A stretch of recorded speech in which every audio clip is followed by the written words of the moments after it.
হলো শুভ জামাই ষষ্ঠী শনিবার। এখন ওই সকালে 10টা মতো বাজে। সকালবেলা স্নান করে বাজারে গিয়েছিলাম, উঠেছি অনেকক্ষণ আগেই। বাজারে গিয়ে যেহেতু এবার তো দিদিরা আসবে সেই জন্য বাজার করে নিয়ে আসা হয়েছে।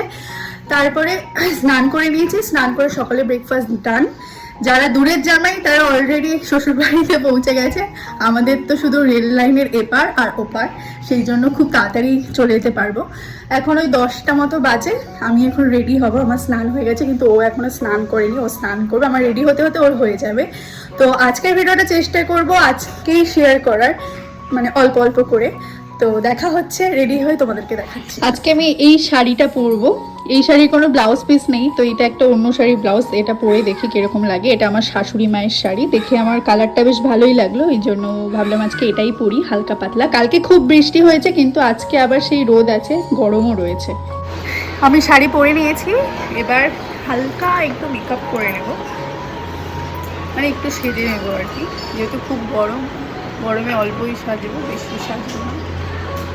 মেকআপের বিষয়ে সেরকম ধারণা আমার নেই, যেটুকু আমার কাছে আছে সেটুকু দিয়েই আমি সাজি। আর আমার হাতটাই ইউজ করি, মানে আমার কাছে অত মেকআপ কিট নেই যে যেটা আমি ইউজ করতে পারবো। 3টে জিনিস আমি অল টাইম ইউজ করি, সেটা হলো একটা ময়শ্চারাইজার, একটা সানস্ক্রিন আর ল্যাকমির ওই সিসি ক্রিম। ওটাই মুখে মেখে নিলাম ভালো করে। তারপরে কাজল দিয়েই চোখে একটু মোটা করে আইলাইনার পরেছিলাম। আর সবার শেষে আমার সব থেকে ফেভারিট লিপস্টিক, মানে এটা পুরো শেষ হয়ে গেছে, আবার একটা অর্ডার করতে হবে। তারপরে সিঁদুর আর টিপ, রেডি, পুরো পারফেক্ট এবার মনে হচ্ছে।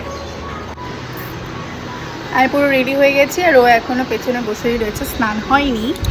তো কীরকম লাগলো, মানে আমাকে কীরকম লাগছে জানিও। অবশেষে স্নান করে রেডি হয়ে বেরিয়েছে। বললাম একটা পাঞ্জাবি পরতে, কিন্তু পরবে না। কিনে রেখেছে আলমারি ভরে, কিন্তু পরার বেলায় নেই। সারা বছর শ্বশুরবাড়িতে সেইভাবে তো সাজুগুজু করে যাওয়া হয় না, তাই আজকে চেপে ধরে সাজানো হচ্ছে, তাই তো বলো?